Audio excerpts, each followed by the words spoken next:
Well, good evening and welcome to this University of Edinburgh Gifford Lecture for 2018.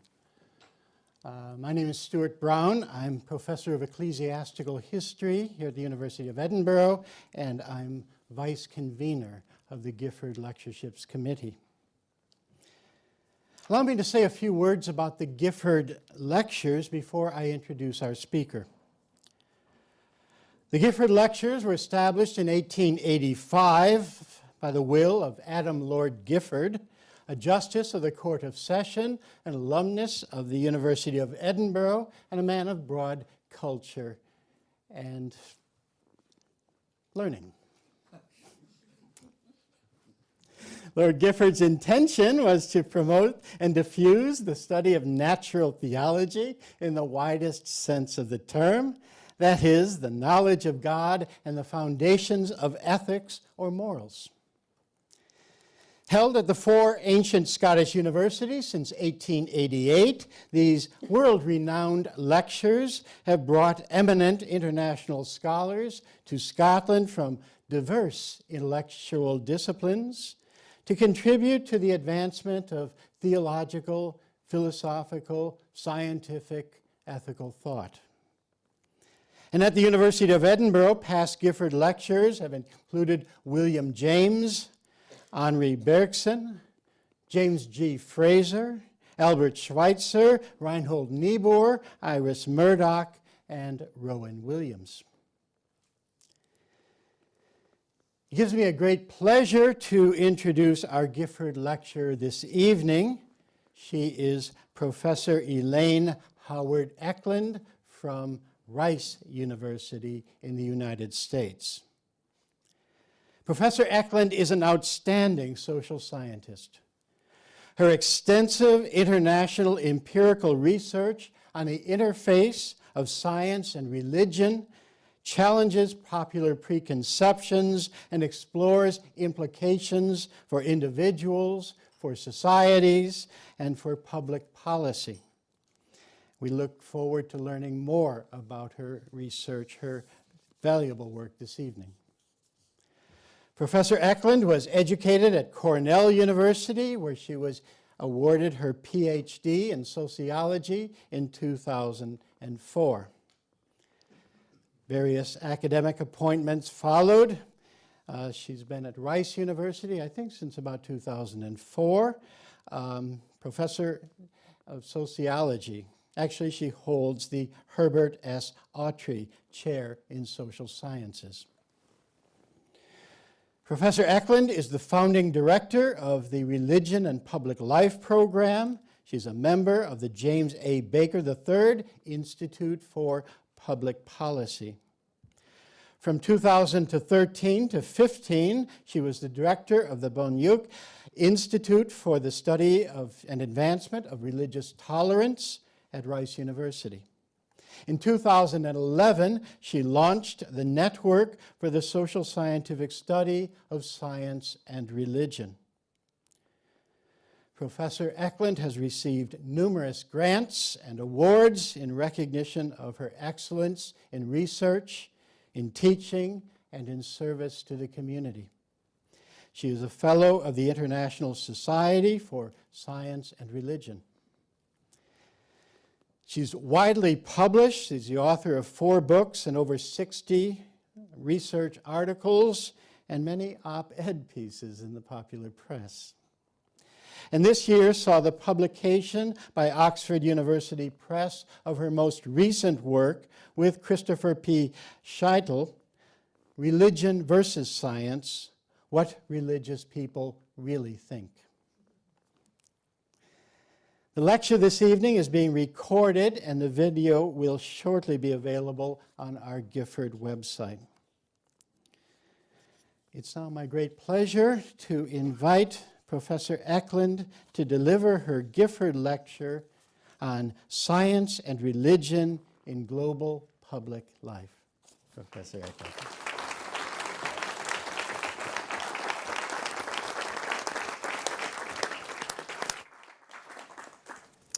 Thank you so much, Professor Brown. That was a wonderful introduction. I am hugely honored to be here. How could you not be? Thank you for having me. When I told my grandfather that I was going to get a PhD, he, a farmer, responded, "Will you make more money than you would without one?" I had to respond honestly, I'm not really sure. But then again, I said, I'm not doing it for the money. Perhaps he was witnessing me go through, perhaps it was him witnessing me go through 4 years of university training, plus 2 years for a master's degree. And perhaps it was him wondering at that point if I would ever finish my education that led him to ask, if you're not doing it for the money, then why are you devoting your life to that? Before we dedicate our lives to something, we need to make sure it's worth it. For some, why are you devoting your life to that is even a kind of existential question. For the last 12 years, I have been studying what scientists and religious people around the globe, and those who overlap with both communities, think about the interface between science and religion. In one sense, I've been devoting my life to this research because both religion and science are enormously significant. Independent of one's own views about religion or science, for that matter, it is hard to deny that both are major players in our social world. 5.8 billion individuals are religious. This accounts for nearly 85% of the global population. And many of those who are not religious think of themselves as having some form of spirituality. Religion has been and remains one of the most significant social institutions around the globe. Religion shapes families and friendships. It can influence law and politics. It provides, of course, existential security to those on every continent and to most human tribes known to have ever existed. Science is significant too. Over the past 2 centuries, I think some of us take this for granted, medical and nutritional advances have nearly doubled the average human lifespan. For some of those, in some societies more than others. The global science workforce in 2012 was 4.4 million among Organization for Economic Cooperation and Development countries. But more important than the size of the actual science workforce is the influence of science. Any nation that's trying to grow economically is trying to grow its science and technology infrastructure. There's one little study that shows that in most nations, when students take more science classes in primary and secondary school, they tend to then go into higher income occupations, no matter what that occupation was. So if you're an artist who has more science classes, the reasoning goes that you probably make more money than an artist who has fewer science classes, even though you aren't actually doing science occupationally. Religion and science are also main global cultural authorities. They're ways of making sense of the world. And whether we like it or not, it's a social reality that science and religion, that interface, the science and religion interface, lives large in the public imagination around the world. And views on the relationship between science and religion make a difference in the social world. Studies show that views on the relationship between religion and science can influence whether a parent encourages a child to take science classes. And they can influence whether a child pursues a science or technology occupation, and that's important if you want to produce scientists in your society. Views on the relationship between religion and science can influence how a scientist herself interprets the morality of certain scientific technologies. In democratic societies, views on the science and religion relationship can even influence, for some societies, who an individual votes for, and by consequence, the public financial support for scientific research. In the next hour or so, I will bring a social scientific approach to science and religion in global public life. My research as a sociologist over the past years includes 5 international and US national studies. Over the course of this lecture, I want to demonstrate and talk you through 3 kinds of things. First, I want to argue that the most robust understanding of the religion and science relationship needs the social sciences. And second, when we use social science, in particular my own field of sociology, we see that claims about religion and science as independent from one another or as in conflict with one another are inadequate for understanding what is actually happening in the social world. And third, if, and this is a big if, so hold on, if we want to effect social change in the relationship between religion and science in the public, I will argue that religious scientists ought to be boundary pioneers or ambassadors between religious and scientific communities. So first, let's walk through why the study of the religion and science interface needs the social sciences. There are luminaries in the theological and philosophical world who have produced an impressive body of scholarship. Many of these have even been Gifford lecturers. And some of those in the sciences have used their particular knowledge base to contribute to theological understandings of the science and religion interface. Many of these works have examined scientific ways of knowing and the perspectives of various religious traditions. We as social scientists rely on these works. They inform our own and the kinds of questions we ask when we study societies. But if we want to understand how contemporary religious people and how scientists themselves actually live the interface between religion and science, we need the social sciences. Indeed, the social sciences may be the most relevant of scientific disciplines if we want to understand the range of ways contemporary people see the religion and science relationship. The natural sciences, in part, concern themselves with the study of the physical laws of the material world. Social sciences concern themselves with the systematic scientific study of something much more ephemeral: human relationships. Neil deGrasse Tyson, the famous astrophysicist, has tweeted, "In science, when human behavior enters the equation, things go nonlinear. That's why physics is easy and sociology is hard." So I want a shirt that says that. And Tyson is right about this. I want to wear that shirt around my home because my husband's a physicist, right? So Tyson is right, I think. Sociology provides theories about how the social world works.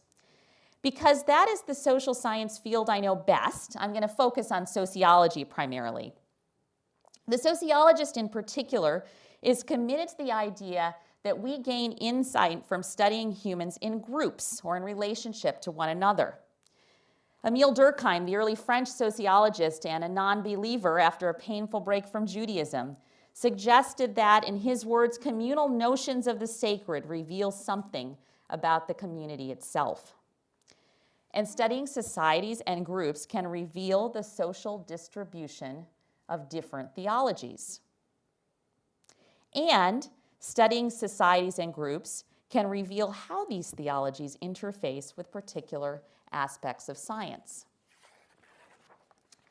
Sociology adds distinct methods to the study of science and religion.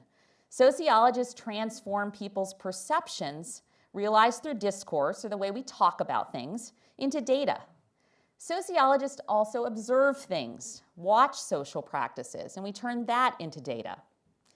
And sociology makes this kind of data relevant to understanding both science and religion. In effect, I like to say that sociology helps us put our individual opinions and stories in the midst of a common story for a group of people.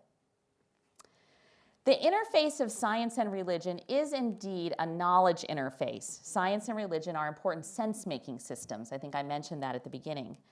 But my own discipline of sociology shows this, that religion and science are also embodied social interactions. They're about people groups relating to one another.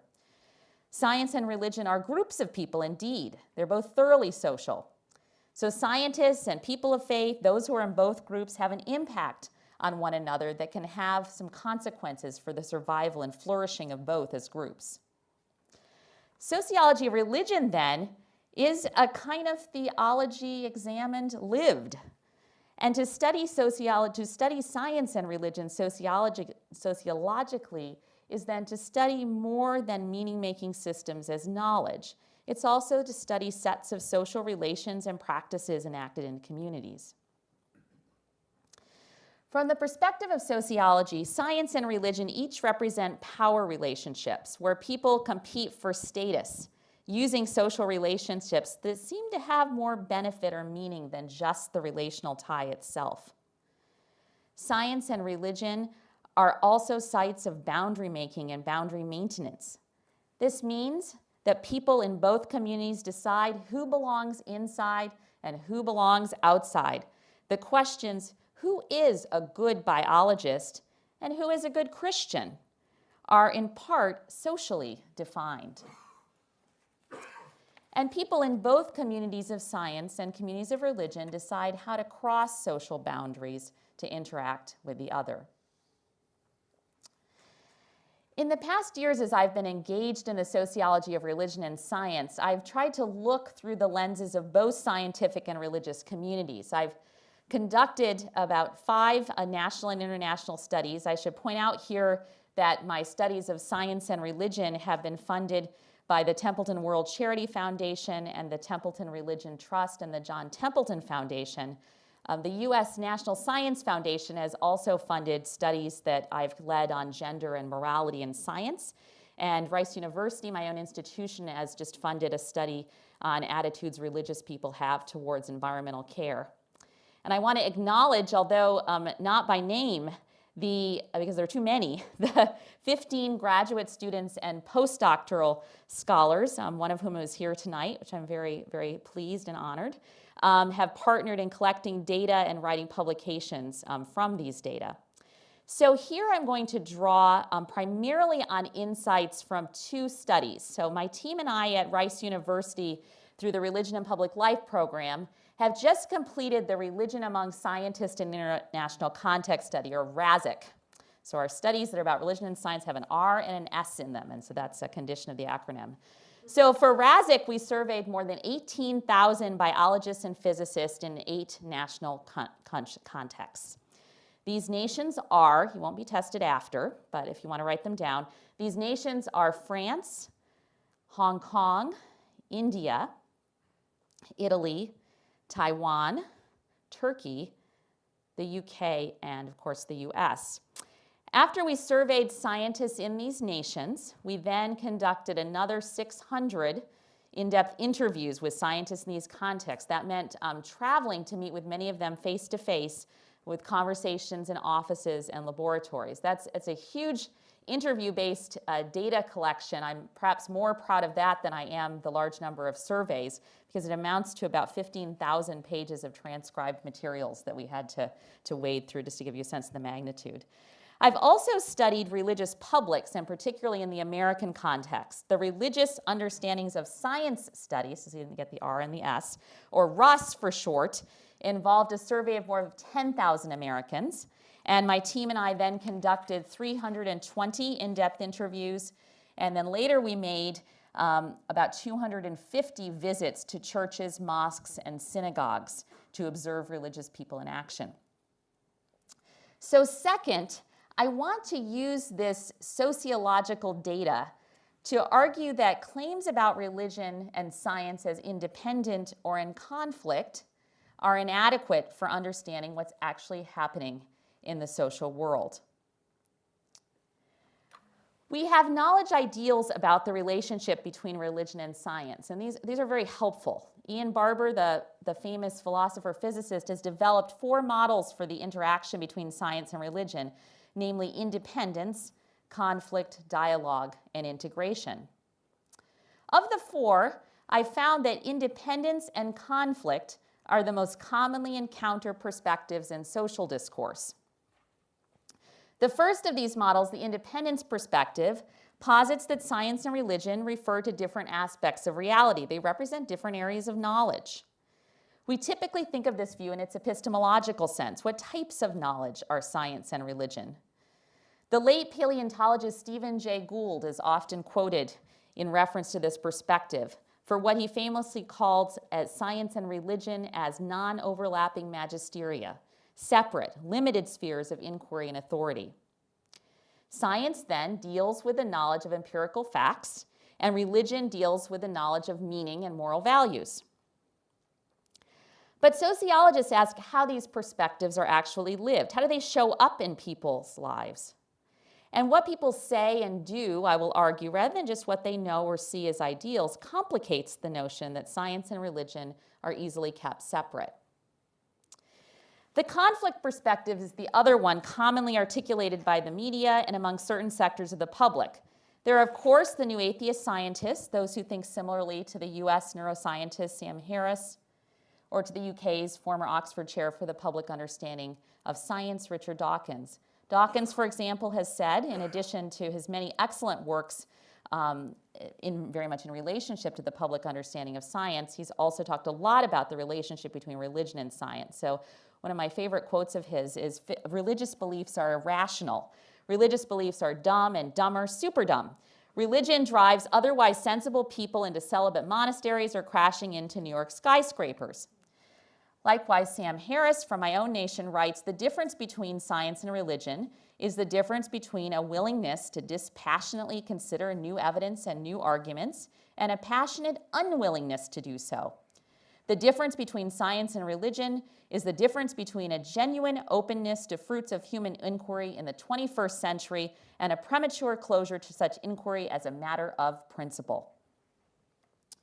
Groups of theologians, philosophers, and even my own social science cousin in history has said that these ideas are absurd. There is no inherent knowledge conflict between science and religion.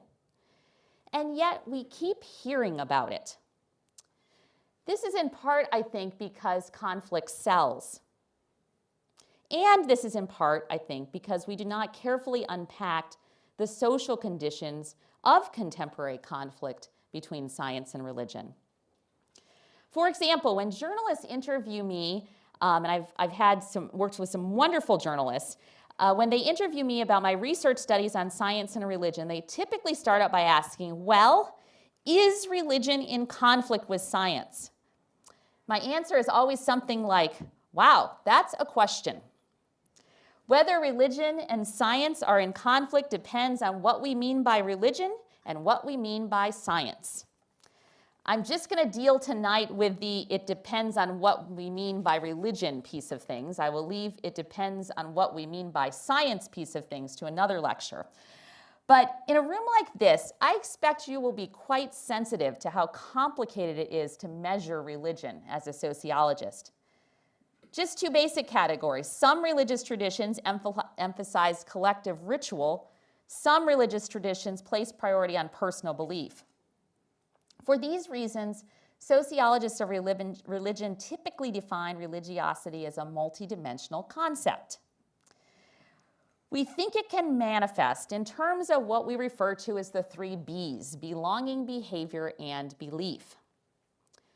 One question that's driven some of my scholarship is, to what extent are there religious scientists, and how do they experience religion? And then, how do non-religious scientists approach religion? Knowing how scientists in different national contexts approach religion helps us understand the social distribution of conflict and independence as more than knowledge paradigms, but also as ways of talking about things, sets of practices, and bounded groups of people. I started by simply asking scientists in different nations if they see themselves as religious. This helps us approximate a type of belonging. I found that in Italy, Taiwan, Turkey, and India, indeed over 50% of scientists see themselves as religious. In the other contexts we've studied, it's lower, between 16 and 40%. But still, scientists might be much less religious than a given general population. And whether or not scientists are religiously different, and specifically if they're less religious, may be one aspect of uncovering how much potential there is for social conflict between scientific and religious communities. And I found that indeed sometimes scientists are less religious than the members of a given general population. In the US, in the UK, and in France in particular, this is quite pronounced. the public is much more religious than scientists are in these national contexts. In the UK, for example, 27% of scientists identify themselves as religious compared to 47% of the general UK public. Incidentally, when we look to Hong Kong and Taiwan, the gaps are actually reversed. That is, a greater proportion of scientists consider themselves religious when compared to the general population in both of those contexts. Another part of understanding scientists' relationship with religion is asking, to what types of communities do scientists belong?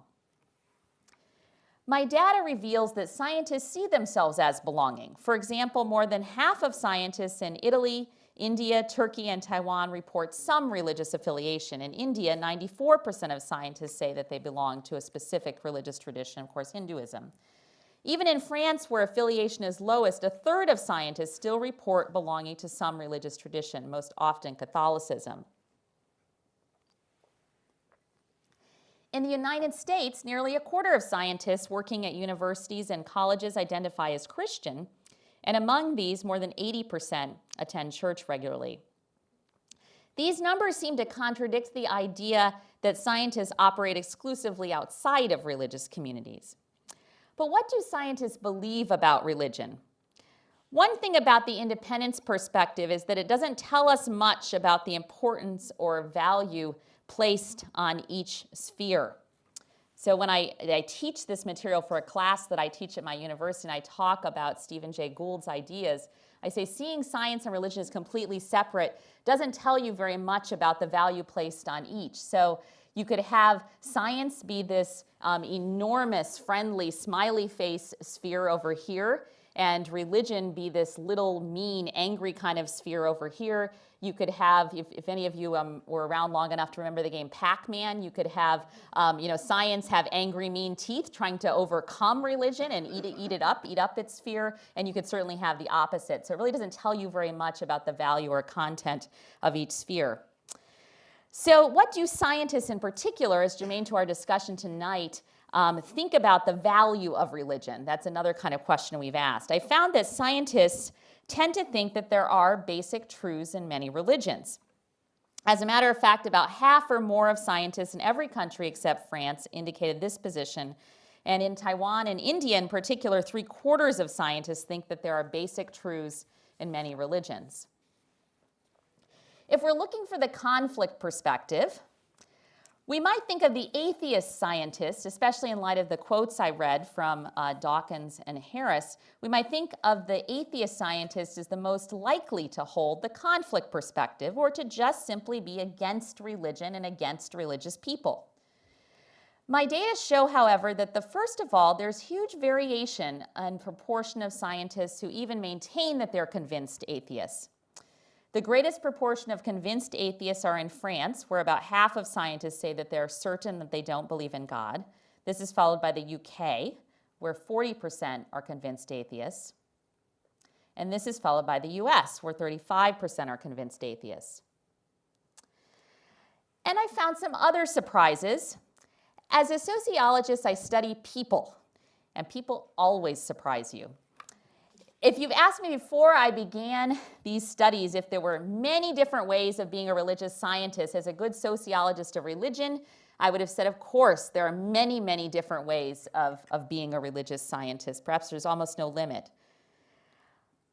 But if you'd asked me if there are many different ways of being an atheist scientist, I'm afraid that I would have said at that point that there are probably not. It's pretty much by definition you don't believe in God. That's what being an atheist scientist means. I was really wrong. The most surprising thing I found so far is the varieties of atheism among scientists globally. Atheist scientists are diverse. Some think of themselves as spiritual. Some think of themselves as religious. And most are friendlier to religion than I thought they would be. I want to share with you just a couple of relevant categories. There's what one scientist I've interviewed called the spiritual atheist. This is a category of scientists who, while not believing in God, does believe in something that has higher order meaning beyond herself. She believes in something of greater purpose that matters to how she acts in the world. This spiritual atheist scientist is most prevalent in the US, in the UK, and in Italy. In one study I conducted among US scientists, about a quarter of atheist scientists describe themselves as spiritual. Here's what spiritual atheism in science looks like. A US spiritual atheist I interviewed described himself as a thoroughly secular individual. He also said that for him, spirituality is to, in his words, wonder about the majesty of his own existence in light of science. He then says that he uses his spirituality to be a different person, and in particular to make sure he takes care of his students. He then went on to say that he's probably different from scientists who are atheists and who are not spiritual, and he suspects those scientists probably don't take care of their students as well as he does. I had no way of verifying whether this is actually true, but that's his perception. He uses it as a way to make a boundary. I also found that there are religious atheist scientists. There are atheist scientists who actively participate in religious organizations and even say that they are religious. In fact, about a third of atheist scientists in the UK and the US maintain what they think of as some positive contact with religion. More than 1 in 10 atheist scientists in these two countries report belonging to a religious tradition, regularly attend religious services, or have a religious spouse. And 35 to 40% of religious atheist scientists, depending on the type of university, believe that there are basic truths in many religions. According to one of these religious atheist scientists I spoke with in the UK, he said, "I have no problem going to church services. It's like looking at another part of your culture, but I don't have any real faith. But it doesn't worry me at the same time that religion is still out there, and it doesn't even worry me to be part of it." This UK physicist, who sees himself as both atheist and religious, may not strike some of you as having a particularly deep faith. But I think more important to our discussion in relationship to the conflict paradigm, nothing he said in my interview with him revealed that he was hostile to religion in any way or hostile to religious people. To explore the social diversity of the independence and conflict paradigms, we also need to ask scientists directly to talk about the science and religion relationship. New atheist scientist is a term coined by the journalist Gary Wolfe in a 2006 Wired article where he characterized the group as calling for lax agnostics, non-committal believers, vague deists, and other fence-sitters to exercise the curse of faith. Over the past 15 years, a collection of writers who call themselves the New Atheists have written best-selling books, which they've argued that responsible society should do away with religion, which is useless and dangerous, and that science is the only reliable way to important understanding. This particular perspective is important. I'll return to it in a bit. But my data suggests that the particular form of the conflict paradigm New atheist scientists argue for is not actually representative of most atheist scientists. And I think this is very important to communicate to some groups of religious people. The conflict paradigm is indeed the second most common view among scientists in the 8 nations we studied. The conflict view is held by about a quarter of these scientists. But most, even the atheist scientists who hold this view, when we interview them, are not avidly against religion or religious people. I found that about half, and more than half in some of the national contexts, adhere to the independence position. Indeed, among the science community itself in these 8 nations, the independence perspective is the most common perspective on the relationship between religion and science. More than 50% of scientists in France, Italy, Taiwan, and the US adopt the independence perspective. But when we look at through our sociological lens from another angle, this time at how scientists describe their practices, we find that science and religion do overlap often in the work lives of scientists. My interviews with scientists, my visits with them in their offices and laboratories revealed numerous ways religion does come up in the scientific workplace, and sometimes ways that are uncomfortable for them. I found powerful examples of religion entering the scientific workplace in all of the nations that we studied.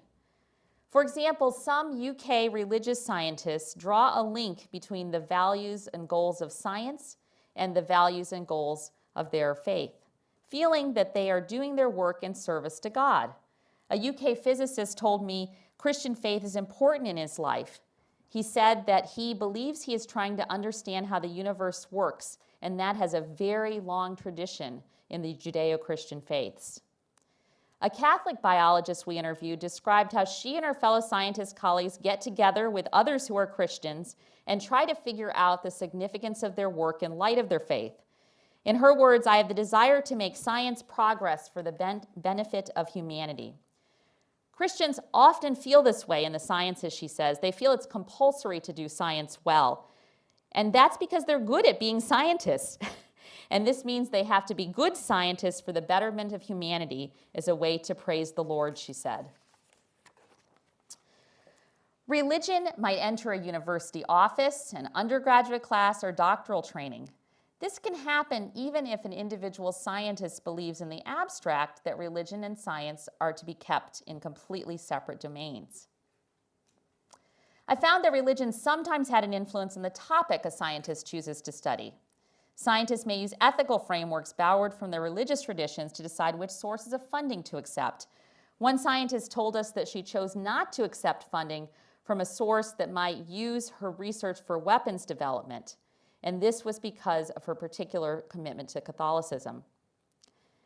Scientists who think science and religion are independent may indeed choose to compartmentalize their personal faith from their scientific work. But the two spheres may cease to be independent if, for example, as it did with some of the Muslim scientists that we spoke with, if, for example, a religious scientist feels that he's experiencing discrimination based on his religious beliefs or practices. In the US, for example, scientists often face university students who are more religious than they are. These students sometimes raise religiously based objections to evolution, which I'm sure you've heard about. And in the UK and France, we found scientists trying to make accommodations for the religious beliefs and practices of Muslim graduate students, sometimes providing them places to pray in laboratories, for example, or looking at the other side if they didn't want to use animal models because of their religious beliefs. Indeed, one primary way religion enters scientific work is through flows of people, particularly through migration. Scientists move from jobs often. The global science workforce is very global. People move for jobs from places with fewer science resources to places with more science resources. And when they migrate, of course, they bring their particular faith traditions with them. Here I want to highlight the UK for the moment, where this is particularly salient phenomenon. Between 2001 and 2011, 70% of the UK's population growth was as a result of immigration. And depending on the type of university, this has a big impact on science, where 20 to 40% of scientists at UK universities, particularly at top universities, are actually born outside of the UK. The immigrants in science are likely to be non-Christians from countries like India and Pakistan, and so then are entering a particular national context in both the UK and the US, where the dominant religion has been a form of a Christian tradition. This can mean, whether or not it's actually typical, that UK scientists can feel like they have to deal with religion in the workplace.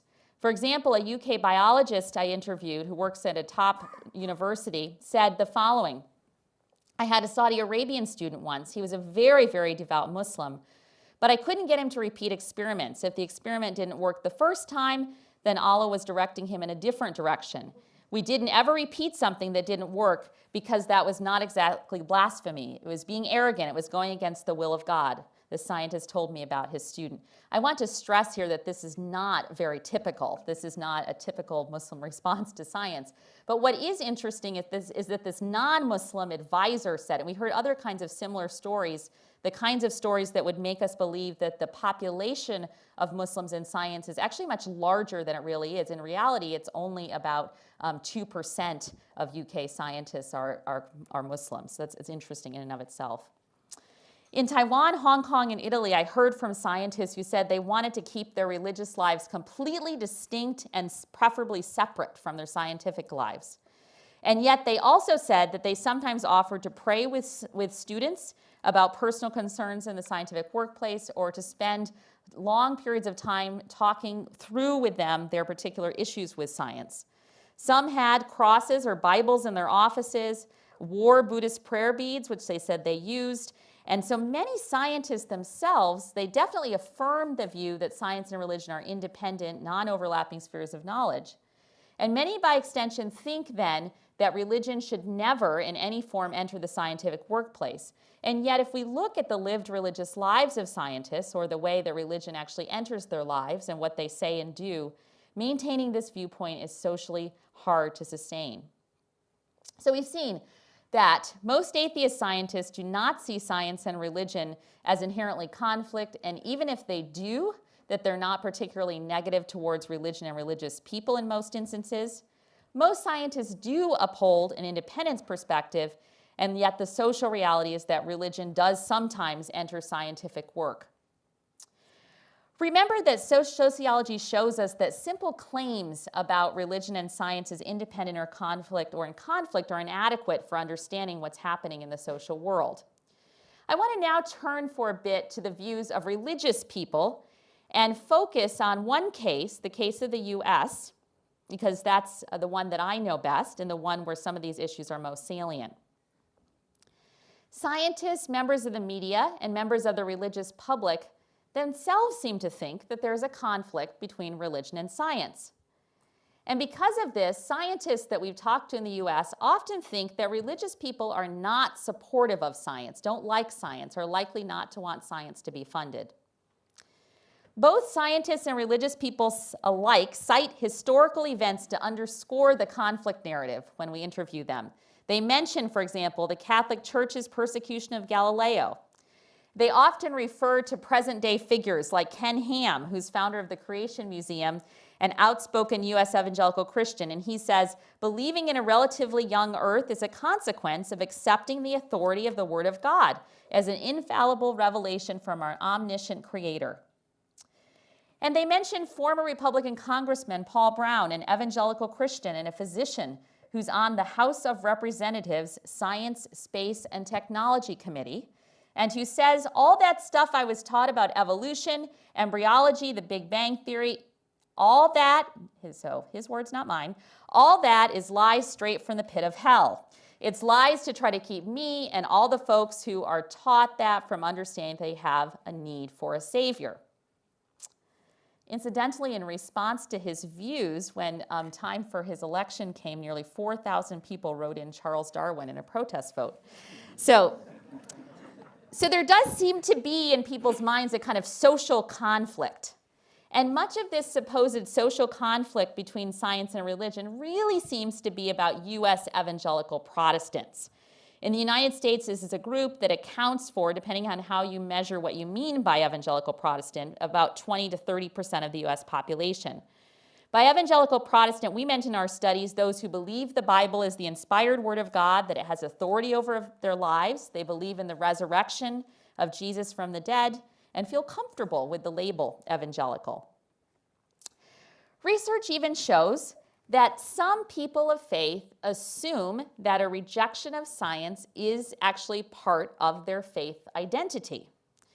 For example, not a study I conducted, but a study conducted by a social psychologist, asked individuals to rate their perceptions of how different groups are stereotyped regarding competency and trust in science. So asked groups to rate their perceptions of how people are stereotyped regarding competency and trust in science.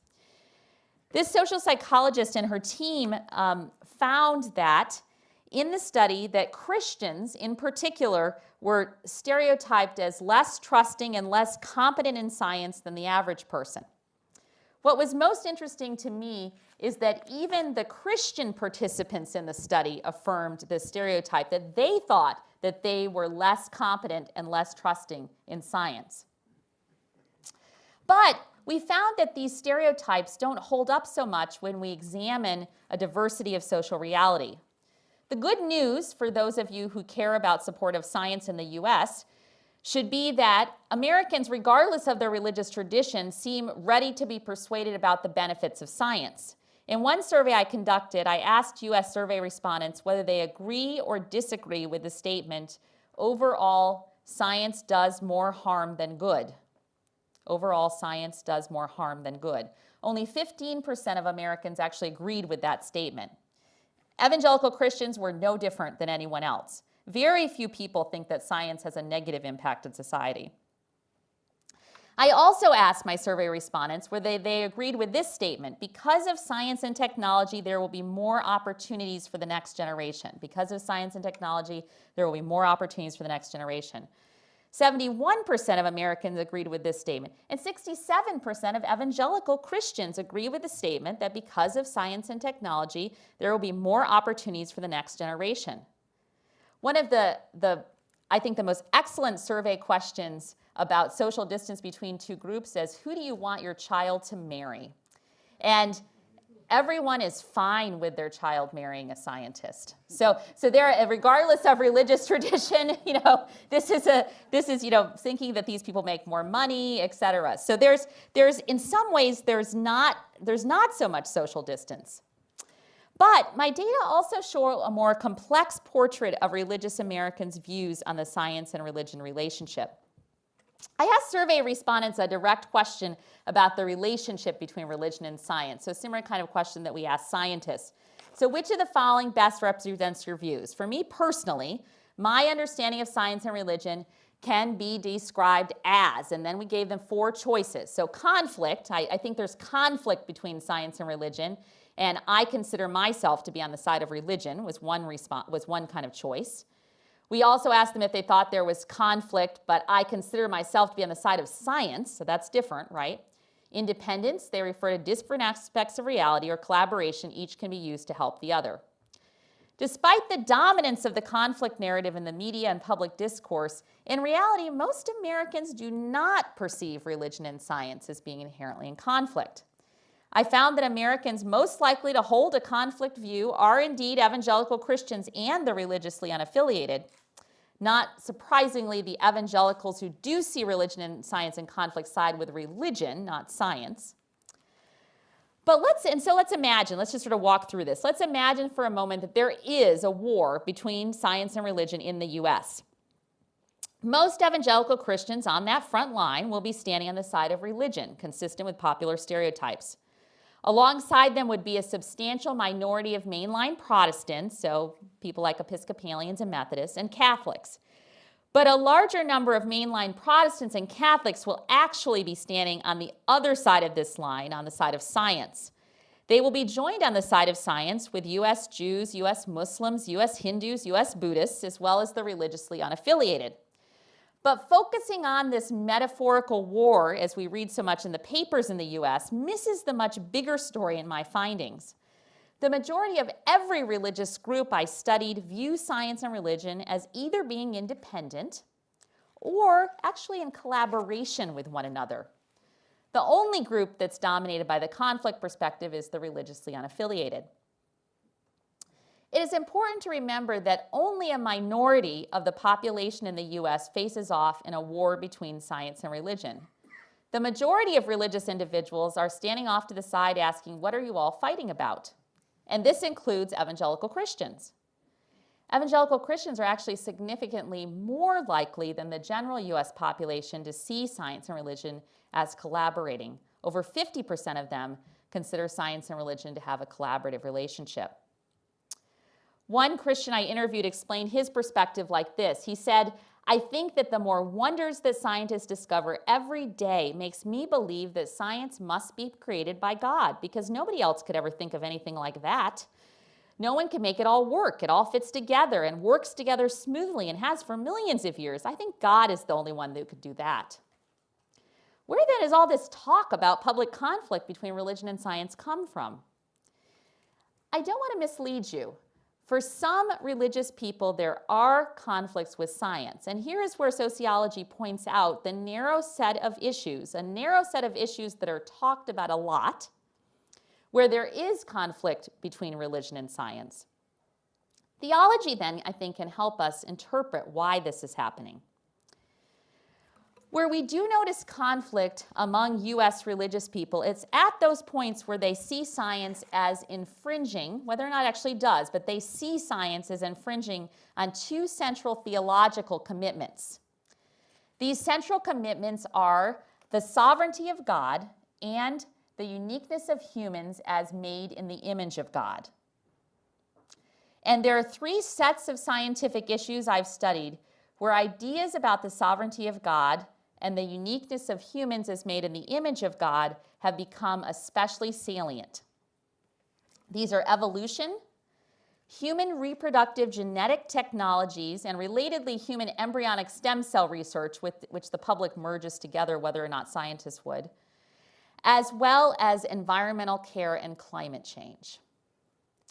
To the extent that science does not, which much of science does not, seem to threaten what for some are foundational aspects of theology, then religious individuals, even evangelical Christians, are not particularly bothered by it or are even extremely supportive. No people of faith are picketing against the science that led to refrigeration. However, when science does seem to infringe on the role of God in the world and the idea that humans are made in his image, then the potential for tension is there. Let's turn to evolution for a minute. I think unpacking some of this helps scientists actually know how to respond in very particular ways, so listen with that kind of ear. One survey I recently conducted in the US was different in that instead of simply asking people whether or not they think evolution is true, as most previous survey research has done, we offered 6 different narratives ranging from a young earth, God-focused narrative to a purely naturalistic evolution, which we very deliberately said did not involve God. And rather than asking individuals to pick just one, we let them pick as many as they wanted. So we let them choose the extent to which they thought each narrative was true. Some of the findings might be what you expect. The young earth creationism narrative was the most popular among evangelical Christians, and the completely natural evolution, no room for God narrative was the most popular among the non-religious. However, the data show, I think, a larger and more important story for understanding the social conditions of conflict between science and religion. In short, most individuals were not particularly committed to any single narrative of the origins of life, or the development of life on earth, rather. Even among evangelicals, less than 40% said that one narrative was definitely true. There actually was a lot of openness and flexibility, and even the willingness to pick narratives that seemed kind of inconsistent to us as researchers. The key for evangelicals was that the narrative, whatever it was, the narrative about evolution provided some possibility of a role for God.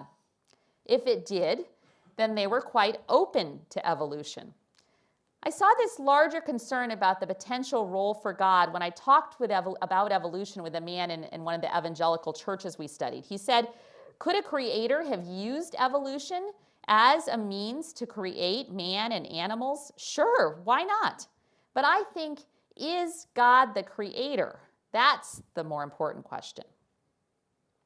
Theology about who God is and who humans are also shaped attitudes about other scientific issues. These theologies were invoked in particular to interpret the morality of scientific technology that involve human embryos.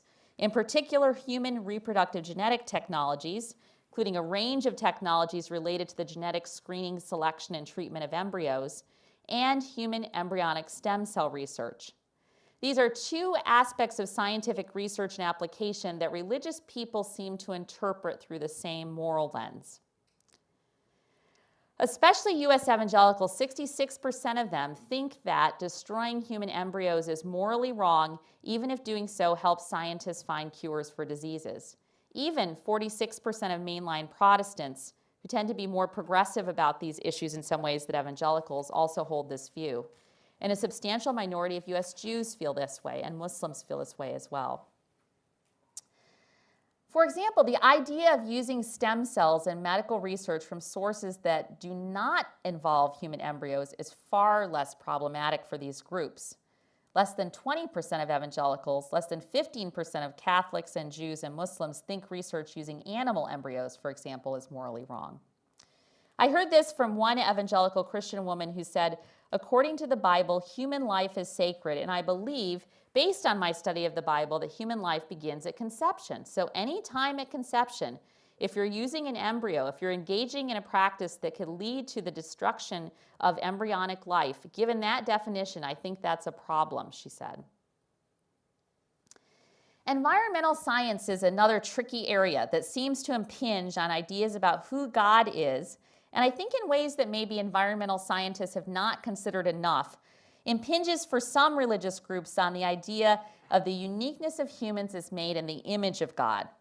In fact, religious people actually do believe in many of their traditions in the concept of stewardship of God's creation, but their activism on behalf of the environment seems to be highly constrained by trust that an all-powerful God is ultimately in control and will make it right, and by the conviction that humans are made in the image of God and thus take ultimate priority over care for the earth.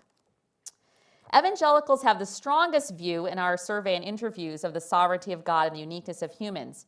An evangelical pastor told me, if we have the opportunity, sure, I'm all for helping take care of the planet that we've been giving. But I see most environmental efforts as putting the value of animal life, of the planet, as much higher than the value of human life, and I have a real problem with that. We talked about the social distribution of U.S. religious people's attitudes towards science, but now let us think a little bit about scientists as a group of people and how religious people think about scientists. Going to my third big point, I want to argue that if we want to influence social change about the relationship between religion and science, religious scientists ought to be boundary pioneers in this effort. It is religious scientists who have the capacity to be ambassadors between religious and scientific communities. But let's backtrack a little bit, and I want to tell you some other things before we get quite there. One way social scientists measure boundaries between groups of people is examining the attitudes groups have about one another. I talked a little bit about that earlier. When I did this, I found that evangelical Christians in the U.S. are more likely than other groups to say scientists are hostile to religion. Over 40% of them think that scientists are actually hostile to religion. And yet, they are as likely as other religious groups to say they have close friends working in science. That's interesting. At first, I couldn't figure this out. On one hand, if you have close friends who are members of the scientific community, why would you think that community is hostile to your faith? On the other hand, why would you be close friends with someone who you think is hostile to your most deeply held religious beliefs? As I thought about this further and we interviewed evangelical Christians in depth, two things came out. I came to the conclusion that the evangelical survey respondents think their scientist friends are exceptions to the rule. And I guess the scientists that they let their children marry, too. In their minds, scientists have a problem with religious people. And it's the highly vocal scientists they see dominating the news, Richard Dawkins, for example, who was mentioned often in our interviews, rather than their personal friends as being representative of most scientists. Secondly, when we talk to them about what they talk to their friends about, if they knew any scientists, they could ask questions about the science and faith interface. Most of them, even if they had friends in science, also said that they didn't know any scientists they could ask questions about the science and faith interface. So we're to take from that that they're not talking to these scientist friends about science. Further, the view that scientists do not like them and that people similar to them are not scientists is held most often by African Americans in the U.S. and Latino Christians. These are two groups in the U.S. that are very, very underrepresented in science. And these are also two groups who are especially likely to be Christians. A pastor of a largely black church I interviewed said, "I don't see people like me in science. Science is a sort of no trespassing zone for African Americans, and it's a no trespassing zone for Christians." These groups may be in special need of seeing successful scientists who are both Christians and a member of their particular racial or ethnic group. Here's where this leads me. If we want to utilize social science to foster social change, and some of this in this room may not want this, and I understand that. But if one of our goals is to see religious people and scientists engage in more productive dialogue, scientists who are part of faith communities have the capacity, I think, to be what I call these boundary pioneers. Boundary pioneers, as one of my respondents actually coined this term, are religious scientists, those who are both trusted in their faith community and trusted in their scientific community. I know this in part from the data. We might expect from the data that we have collected that religious scientist boundary pioneers are most needed in nations where there is greatest difference religiously between scientists and the general population, and boundary pioneer scientists may be most needed in places where religious people seem to be raising some religiously based objections to science. This may be important specifically in the US and the UK, where there are some tensions between religious people and some in the scientific community over certain issues.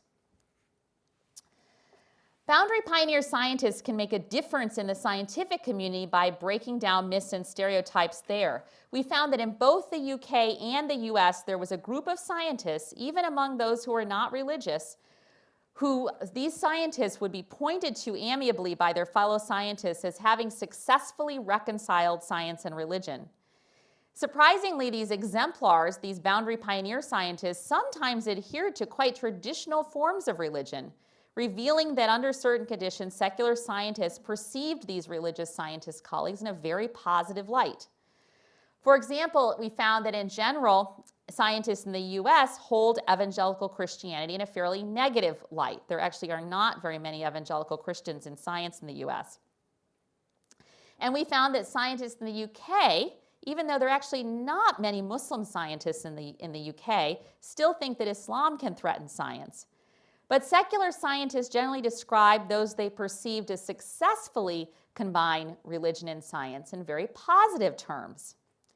For example, one of the people mentioned most often among our US scientists, when they mentioned anyone, was our National Institutes of Health Director, Francis Collins, who's also written very publicly about his own faith as a Christian in a book called The Language of God. Collins, it seemed, was not so much a boundary pioneer because of his ability to reconcile his own faith of the work he does as a scientist. I met certainly other scientists who did this. But Collins seemed to be a boundary pioneer because of his willingness to talk so openly about such reconciliation. He challenged stereotypes people had. He also, of course, gained a hearing because he's very skilled at how he talks about such reconciliation and because he's a scientist at the top of his field. I find that within the scientific community, working closely with a religious scientist who's developed a successful career seems to illustrate to the non-religious scientists that science and religion are not necessarily in conflict with one another.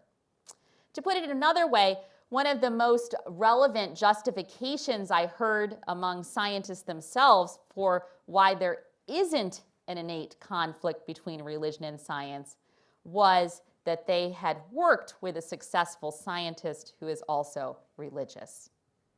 They tended to respond to my question about whether or not they thought there was a personal conflict, not so much with a long discussion about knowledge paradigms, but with the example of a relationship.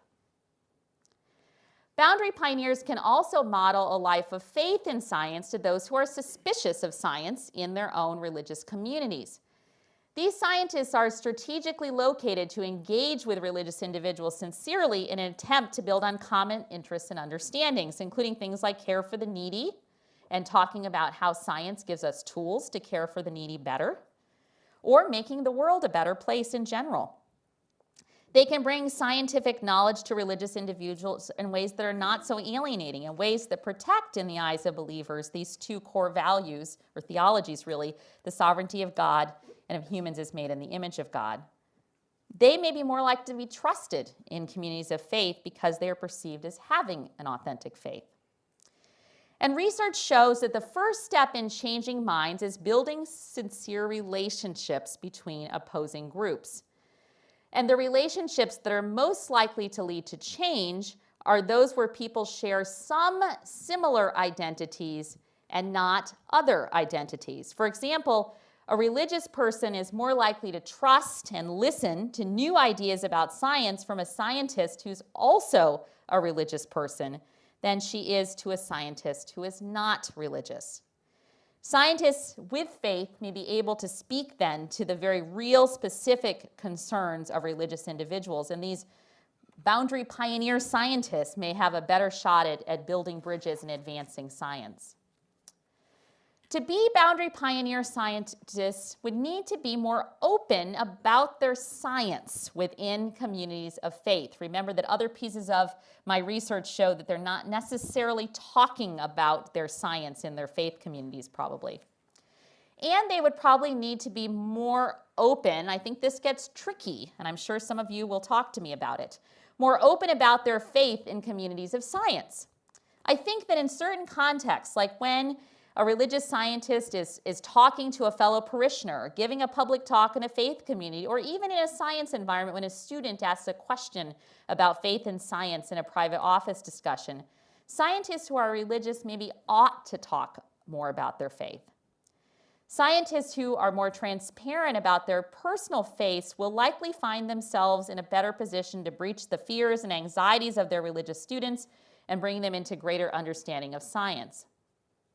Such transparency might promote collegiality across religious and scientific communities, and in doing so, buttress the perceived legitimacy of science in religious communities. For this kind of social exchange to develop, one that bridges divides, both secular scientists, so those who are in the science community but don't have any faith, and religious leaders who don't ostensibly have any scientific training would need to be supportive of these boundary pioneer scientists. Secular scientists would need to tolerate some talk about religion, specifically, I think, in interactions with students who have religious concerns about science. And they might need to be careful not to engage in what the philosopher Gregory Peterson has called disciplinary imperialism, or making arguments about things outside the scope of science, taking science beyond its intended purpose. And religious leaders would need to tolerate some talk about science in their congregations. For example, one scientist I interviewed just the other week, actually, who considers herself a Christian and was raised in an evangelical community, told me that in the churches she's attended, she was not always to encourage what she said was her calling as a scientist. Parents in her church felt it was important for their children to be educated and pursue higher education, so that wasn't the problem. But the parents, again in her words, obviously did not want their children walking away from the faith. And her parents in particular worried that encounters with scientists and universities would lead her to reject her faith.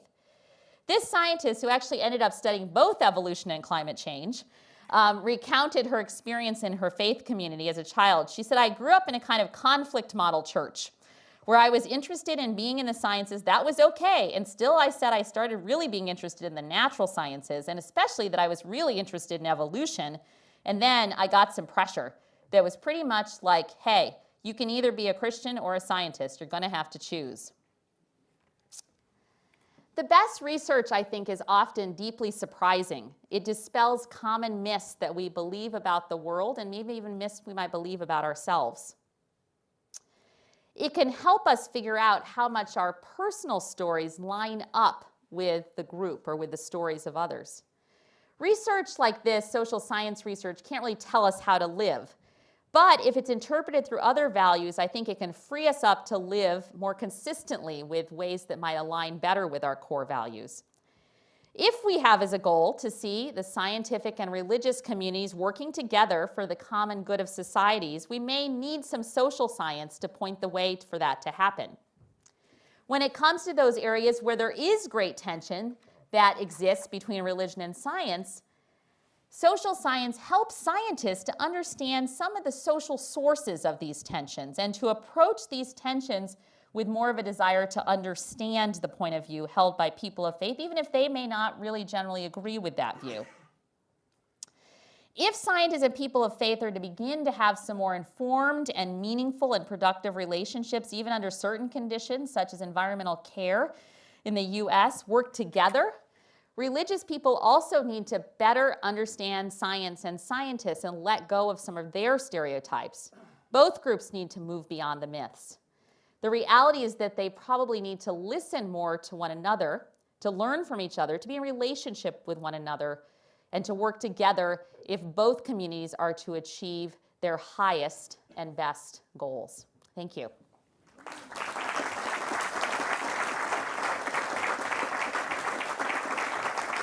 You said that the young earth hypothesis was most common among evangelicals, and the evolution without God hypothesis was most common among non-religious affiliated. Was the young earth hypothesis more common among evangelicals than among other groups, or was it more common than the other hypotheses were among that group? It was more common among evangelicals than other religious groups, but it was not the most common. So they actually were incredibly, I feel like I'm being judgmental, and I don't mean it that way, but they picked hypotheses that seemed to be inconsistent, but that still maintained a role for God. Elaine, you spoke optimistically about the role of boundary pioneers, and yet Michael Rees, who was president of the Royal Society, was pretty well drummed out of that position for suggesting that you should deal with creationists in a biology classroom by reasoning with them. This was misrepresented as being teaching creationism in the classroom, and used as an excuse to get rid of him, because as a scientist he was also a non-stipendiary clergyman. Do you think we in the UK are different from the majority of the people that we've studied? We did not find that was a very, I don't want to speak to that specific situation because I don't know the ins and outs of it, but of course there's other examples of things like that happen that people have raised to me when I say this. This is not a statistically significant view in the sense that lots of people think that. So of course isolated cases can have an enormous impact and are definitely there. So people that are very, very negative do exist. But consistently, we also saw that religious scientists, especially those who achieved some kind of scientific preeminence, were respected by colleagues. Are they always? No. There certainly is risk involved. I notice that the title of your book, Religion versus Science, has got a subtitle to What Religious People Really Think. Is that because religious people cannot do without science, but scientists can very well do without religion? Should I say the truth? The truth is because the publisher wanted that title, so that's what it is. But you're not allowed to say that really out loud, are you? That's probably a question that social science can't answer. But I think if I'm to put on my hat completely as a social scientist, I do think it's hard for scientists in particular contexts to do without religious people in what is kind of a functional argument if they want funding for science, if they want support for science in the public schools, if they want so in some contexts, particular groups of religious people have quite a lot of political power, and then this becomes very, very significant. In other contexts, there's more of a kind of shifting stage, and this, I think the UK is one of those contexts. There's religious change as a result of migration, and so then UK scientists that have not had to really think about these things very much, there's maybe been low social tension between religion and science because prevalent or the largest religious traditions do not seem to have very much of a problem with science. Then they're needing to think through some of these things in different kinds of ways as a result of migration. I'm interested in your spiritual atheists and in the difference between being religious and being spiritual. It seems to me that people could self-identify, but it's not obvious, and I think I could come up with a reasonable definition for somebody who's religious in terms of what they do, how they behave, but I'm much less fuzzy about how you define spiritual. That's a hard one, and I've gotten all kinds of critique from others in the academic community. So sociologists are concerned about religion in two kinds of ways. We do take seriously how people define things in their own terms. So if you say to me, I am spiritual, I don't say, no, you're not. So that, right, because it's not really authentic. We don't make those kinds of judgments from a scholarly standpoint. On the other hand, we do use as a measuring stick what a group of people think of commonly as spiritual and then compare groups to one another. So in that way, we do comparably measure according to a standard. And so I did both of those things. I took seriously that scientists thought of themselves as spiritual. I even wanted to know if it made any difference in how they lived their lives. So I was kind of personally suspicious, like I think you are. And so I looked in one study at whether or not they volunteer more for charitable organizations, because I just thought that was interesting. In one study, I looked at whether they said they spent more time, like as professors with students. And in both of those, the spiritual atheist scientists seem to rate higher than just plain atheist scientists or scientists who are atheists. I don't think there is such a thing as a plain atheist scientist, but scientists who didn't think of themselves as spiritual. So that was interesting. It seemed to have some sort of, had some sort of meaningful difference for them. It was also important to them that they see their spirituality, the scientists I mean, that scientists see their spirituality as consistent with science. And that's where they're different than the general population in both the US and the UK, or the two contexts where I've studied this the most. And especially in the US, there's a lot of studies of spirituality among the general US population. There's not very much of an importance placed on it being particularly consistent, or we call, so it's sort of sociosyncretic, meaning that spiritual people in the general population seem to kind of pick and choose from different religious traditions. And they say, like, I'm a little bit Christian, I'm a little bit Buddhist, I'm a little bit atheist, I'm a little bit this. And scientists seem, perhaps because of their scientific training, to place a lot of prize on consistency in a different sort of way. So that's where, when we measure them, they were a bit different than the general population who also thinks of themselves as spiritual. That's a good question. So you mentioned some specific examples from like Christianity and Islam and things like that, but do you ever look at the differences between different areas of science in terms of scientists? So like maybe there's different views that religious people hold towards someone who's working on gene editing versus like a mathematician or an engineer. That's awesome. That's an awesome question. That was the question I wanted to ask you, particularly in relation to medical science, which is my own subject. Yes. And I want millions of more dollars, or preferably, millions of more pounds to study this particular topic. It has been understudied. So we looked specifically in our study of the 8 national contexts at biologists and physicists, and then we haven't really analyzed this well yet, but we do have some data on particular subfields of science, so that's interesting.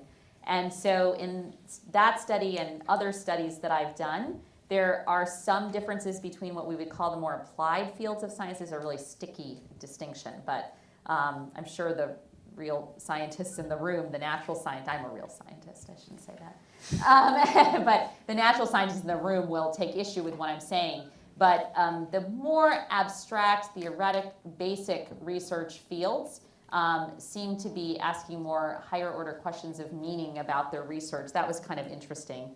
Your question, that when compared to the more applied scientists, you think about the difference between theoretical physicist and an engineer or something. I mean, there's those distinctions are imperfect, but different kinds of questions in those disciplines maybe lend themselves to different kinds of questions.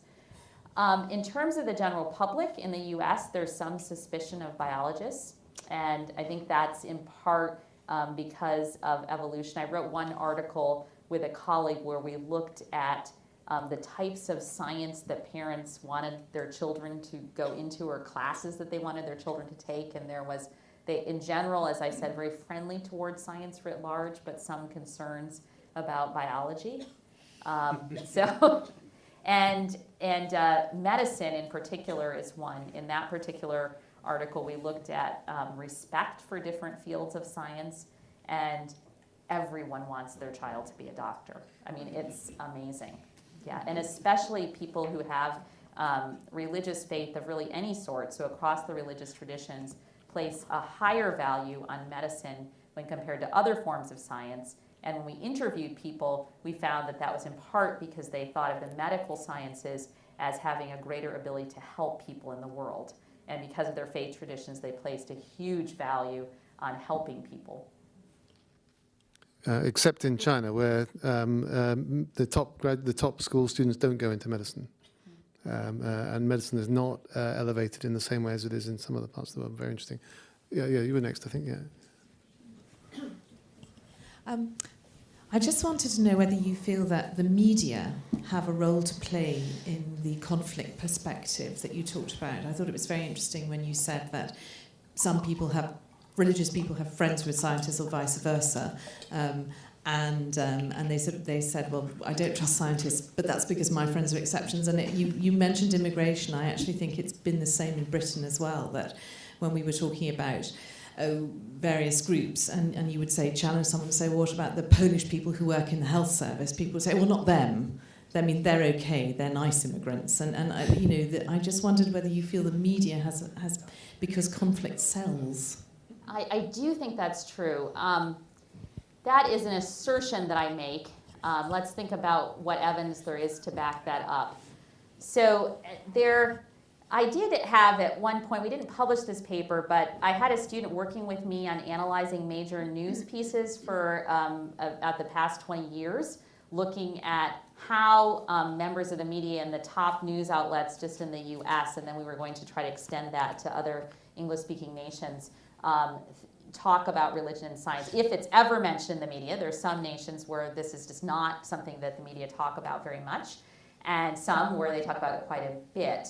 And we did find that in the US, when it was discussed in terms of conflict. But I think in general, this is the kind of, I don't want to put journalists down writ large, because I think our media are incredibly important to any free society. And so we need to work with the media to try to think through, how to talk about these things in captivating but nuanced ways, because their real estate is very small. So I noticed this, as an academic, all the time I have these deadlines for articles and things, and I'm always calling the editor of the journal and saying, oh, can I have, a couple more weeks on that, or even for a book, like a couple more months or 6 more months.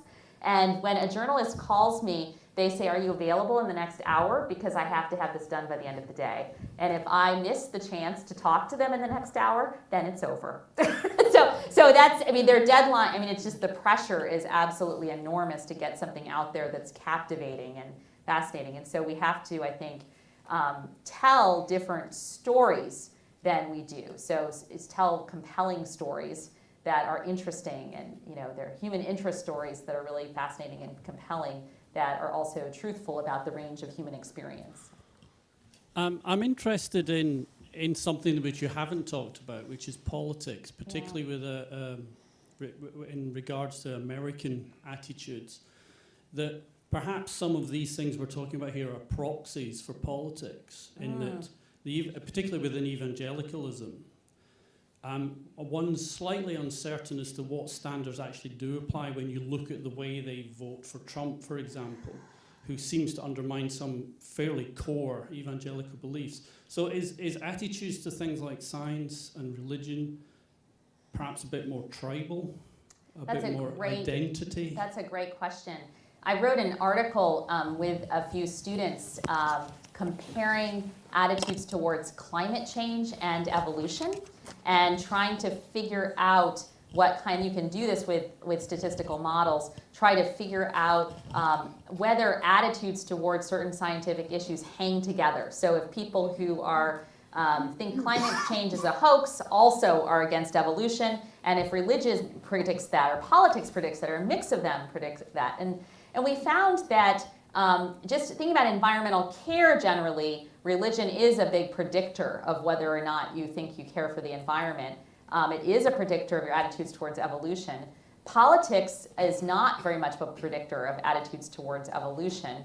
It is actually more of a driver, so political views are more of a driver of attitudes towards climate change than anything else.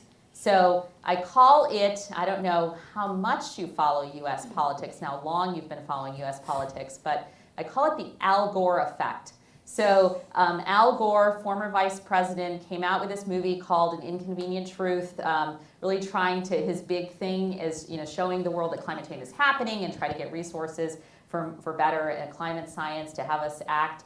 And so Al Gore was mentioned so much by particular religious groups as being a reason that they didn't want to support climate change. They thought that this is just a political issue. They want to be concerned about spiritual issues. So it's interesting, politics and political attitudes was very much a driver of climate change, but not so much of the other issues. And we actually found that religious attendance, even for quite conservative evangelical Christian groups that we would think of as being politically conservative, as being in the US more likely to be Republicans than Democrats, we found that church attendance had a kind of moderating effect. So even conservatives who went to church more actually were more friendly towards environmental care efforts, and that was kind of an interesting finding. And so we coined this other term, which we call the Fox News effect. I don't know, which is that it's kind of Fox News Christians who are against environment, not necessarily people who go to church a lot and are a part of community, but people who have a kind of loose identity, and that's also part of that identity is correlated with politics, but who aren't actually likely to be part of a community. And they count as Christians in polls, right, because of their identity. But when you take other kinds of more complex religiosity measures into account, that effect falls away. I was just wondering if you think that the same model applies to religious groups who are suspicious of social sciences. That's a good one. Gender and queer theory. Yeah, that's been studied to some extent, and there are particular religious groups who are concerned about the social sciences. We had actually social scientists were when I told you about the occupation study that I did, and whether or not whether religion predicted parents' likelihood of encouraging their children to go into certain occupations. Sad for me, people don't really know what a social scientist is. So that was one thing they do know what a biologist is, they do know what a physicist is, they don't know what a sociologist is. Everything loaded onto social work. So that's sort of interesting. That's one kind of thing to point out. But in general, people are quite suspicious of the social sciences. Other researchers have shown this, and think that social scientists are quite likely to be politically biased. I don't have evidence of how that correlates with religiosity. I wish I did. That's a very interesting question. And yeah. Okay, the Gifford lectures are designed to raise questions as well as answer them, and clearly you've been very successful at doing that, judging by the number of people wishing to ask you questions. Professor Ecklund, thank you very much indeed. Thank you so much.